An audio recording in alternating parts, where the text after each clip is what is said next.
Балажан окуу борбору кичинекей акылман ирими, иримдин жетекчиси Кенжеева Аида Алымбековна. Саламатсыңарбы балдар? Биз өткөн сабакта Австралия материгиндеги жаныбарларды өткөнбүз. Бүгүн Африка материгиндеги жаныбарларды үйрөнөбүз. Африка материгин билесиңерби балдар? Абдан ысык материктердин бири болчу,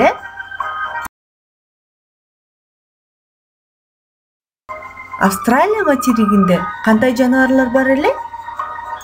Атагылачы видеону паузага кое туруп. Ал эми Африкада өзүңөр көрүп турган жаныбарлар жашайт экен. Силер тааныйсыңарбы бул жаныбарларды?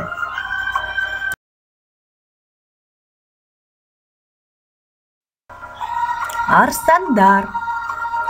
Көп эле жомоктордон угуп жүрөбүз, окуп жүрөбүз арстандарды. Эң күчтүү жаныбар, токойдун ханы деп, токой падышасы деп угуп жүрөбүз, Арстандар жөнүндө көптөгөн мультфильмдер бар. Силер Мадагаскар, Король Лев деген мультфильмдерди көрдүңөр белеңер? Африкада маймылдардын ар кандай түрлөрү эң көп экен. Көрдүңөрбү балдар? Чоң маймылдар, кичинекей маймылдар.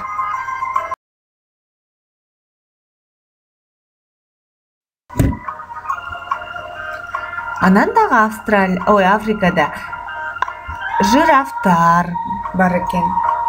Мойну узун, чоң жаныбар жираф деген. Дарак менен тамактанат.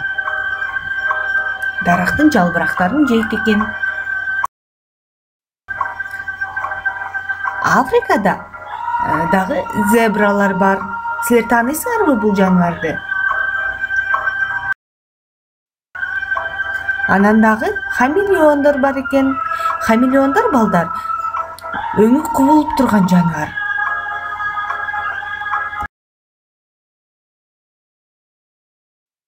Африкада абдан коркунучтуу жыландардын түрлөрү бар экен.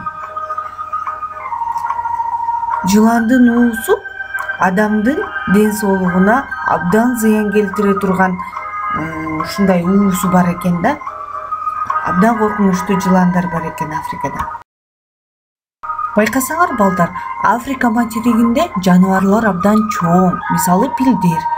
Өзүдөрү дагы оор, салмагы абдан оор, көлөмү дагы абдан чоң, пилдер. Ал эми кериктер, носорогдор, орусча айтканда кыргызча керик. Керик жаныбары дагы абдан чоң, оор, бегемоттор да чоң экен, крокодилдер да чоң, жирафтар да чоң. Ойлонуп көргүлөчү, эмне себептен Африка материгинде жаныбарлар мындай чоң болуп кеткен? Эмне себептен биз жашаган материкте анчалык чоң жаныбарлар жок? Балдар, силерге тапшырма. Ушул Африка материгинде кайсы жаныбар силерге жакса, ошол жаныбарлардын сүрөтүн сонун кылып дептериңерге тарткыла дагы аталыштарын жазгыла. Анан дагы аталыштарын жазуу дептериңерге жазуу түрүндө да жазып койгула. Саламатта калгыла.